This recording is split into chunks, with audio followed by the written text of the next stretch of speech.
સમગ્ર દેશવાસીઓને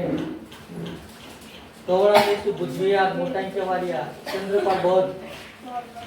વંદન કરે છે, અભિવાદન કરે છે। આમ તો સુરેન્દ્રનગર જિલ્લા બૌદ્ધ સમાજ દ્વારા તારીખ 6/3/2025 ના રોજ મહાબોધિ મહાવિહાર બુદ્ધગયામાં જે સવર્ણ હિન્દુઓનો એટલે કે કહી શકાય કે બ્રાહ્મણોનો કબજો બૌદ્ધ વિહાર ઉપર છે અને એ કબજામાંથી બૌદ્ધ વિહારને મુક્ત કરાવવા માટે સુરેન્દ્રનગર બૌદ્ધ સમાજ દ્વારા જિલ્લા કલેક્ટર મારફત આ દેશના માનનીય વડાપ્રધાન મહામહિમ રાષ્ટ્રપતિ અને બિહારના મુખ્યમંત્રીને આવેદનપત્ર તો આપેલું જ હતું, પરંતુ આમ છતાં 50 દિવસ કરતાં વધુ સમય થયો હોવા છતાં સરકારે કોઈ નક્કર પગલાં લીધા નથી અને હજુ પણ જે બૌદ્ધોની વિરાસત છે, જે બૌદ્ધોની પવિત્ર જગત કહેવાય, કારણ કે જગતને કરુણા અને માનવતાનો સંદેશ આપનાર મહાકારુણિક તથાગત ગૌતમ બુદ્ધને એ જગ્યાએ હાલ જે વિહાર ઉપર હાલ બ્રાહ્મણો અને સવર્ણોનો કબજો છે એ જગ્યાએ તથાગત ગૌતમ બુદ્ધને સંબોધી એટલે કે બુદ્ધત્વ પ્રાપ્ત થયું હતું અને ત્યારબાદ એણે જગતને માનવતા અને કરુણાનો સંદેશ આપેલો હતો અને એ જગ્યાએ મહાન ચક્રવર્તી સમ્રાટ અશોકે બૌદ્ધ વિહાર બનાવેલું હતું, જેનું નામ મહાબોધિ મહાવિહાર છે અને એ સિવાય જે જગ્યાએ તથાગત ગૌતમ બુદ્ધ એમણે ધમ્મદેશના કરેલી અને એ પછીના સમય દરમિયાન જેટલા બૌદ્ધોએ ધમ્મદેશના કરી આશરે 84,000 જેટલા બૌદ્ધ વિહારો બનાવેલા। તો એમાં મુખ્ય જે હતું જ્યાં બુદ્ધત્વ પ્રાપ્ત થયું ત્યાં જે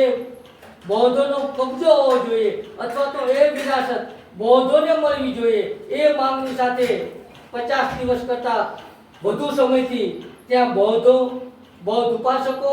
અને અનેક ડૉક્ટર બાબા સાહેબ અને બુદ્ધને માનનાર લોકો આંદોલન ચલાવી રહ્યા છે। તો અહીં કરુણામૂર્તિ બુદ્ધ વિહાર મોટા કેવાડિયા સુરેન્દ્રનગર જિલ્લો ગુજરાતથી હું આહવાન કરું છું આ દેશના વડાપ્રધાન, આ દેશના શાસન અને પ્રશાસનને કે વહેલામાં વહેલી તકે તેઓ મહાબોધિ મહાવિહારનો કબજો જે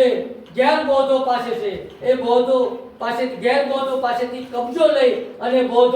બૌદ્ધોની વિરાસત સોંપો। સાથે સાથે હું એ વાત કહેવા માંગુ છું, કારણ કે હમણાં જે ધરતીકંપ આવેલો જેમાં બર્મા, થાઈલેન્ડ અને કંબોડિયા જેવા દેશોમાં જે બૌદ્ધ રાષ્ટ્રો છે જ્યાં આશરે 600 કરતાં વધુ બૌદ્ધ વિહારો ધ્વંસ થઈ ગયા છે અને અનેક બૌદ્ધ લોકો અને બૌદ્ધ ઉપાસકોની જાનહાનિ થઈ છે। તો એમના ચિત્તને શાંતિ મળે, જે લોકો આ જગતમાં રહ્યા નથી તેમજ જે લોકો ઘાયલ થયેલા છે તેઓ પણ વહેલા સાજા થઈ જાય અને ફરીવાર તેઓનું જીવન સારી રીતે જીવે એના માટે અહીંથી મંગલ કામના કરીએ છીએ। અને અહીં આજે વેદ ગોવર્ધનરાયે જે મને આમંત્રણ આપી અને ગૃહ પ્રવેશ વિધિ એમણે કરાવેલ છે, જેને એક બૌદ્ધ સંસ્કાર કહેવાય, વિધિ શબ્દ તો આપણે કાયમ બોલીએ છીએ અર્થમાં, બાકી એક આ બૌદ્ધ સંસ્કાર છે એ બોલાવવા માટે મને આમંત્રણ આપ્યો છે। તો હું ચંદ્રપાલ બૌદ્ધ કરુણામૂર્તિ બુદ્ધ વિહાર એમનો આભાર માની અને આપ સૌએ અત્યાર સુધી શાંતિથી મને સાંભળ્યો અને બૌદ્ધ ધર્મદેશના સાંભળી એ બદલ આપનો આભાર માની મારી વાતને વિરામ આપું છું। સૌને ફરી એકવાર મૈત્રીપૂર્ણ હૃદયે જય ભીમ નમો।